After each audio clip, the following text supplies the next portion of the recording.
जाएगा, भ्रष्ट हो जाएगा, धर्म को नष्ट करने वाला बनेगा।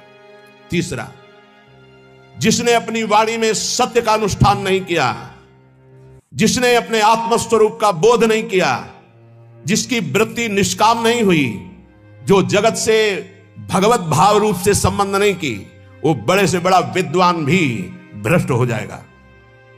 वो बड़े से बड़ा विद्वान भी भ्रष्ट हो जाएगा। ये देख लो, जिसके वाणी में सत्य नहीं, जो आत्मस्वरूप का बोध प्राप्त नहीं किए, जिसकी बुद्धि में निष्कामता नहीं, जो चराचर जगत में भगवत स्वरूप का भाव नहीं किए, वो बड़े से बड़ा विद्वान भी पतित हो जाएगा। चौथा, उपदेशक ब्रह्म विद्या और निदिध्यासन दोनों साथ में, अर्थात शब्द ब्रह्म का ज्ञान और पर ब्रह्म की अनुभूति दोनों।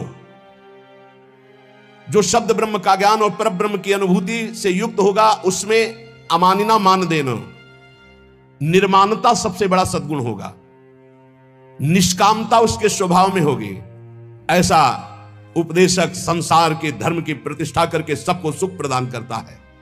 पांचवा, जो स्वयं अपने मन को कृष्णाकार कर चुका है, जो इष्ट के प्रेम में डूबा हुआ है, जिसका केवल इष्ट से दृढ़ विश्वास और संबंध है, जो इष्ट के स्मरण में डूबा हुआ उपदेश करता है, जो दुनिया में एकमात्र परम स्वतंत्र सत्ता श्री भगवान की देखता है, जो सबका परम मंगल करने का उद्देश्य रखकर, केवल उद्देश्य रखकर भगवत चर्चा करता है, उसका उपदेश देना यथार्थ धर्म का प्रकाश करने वाला होगा।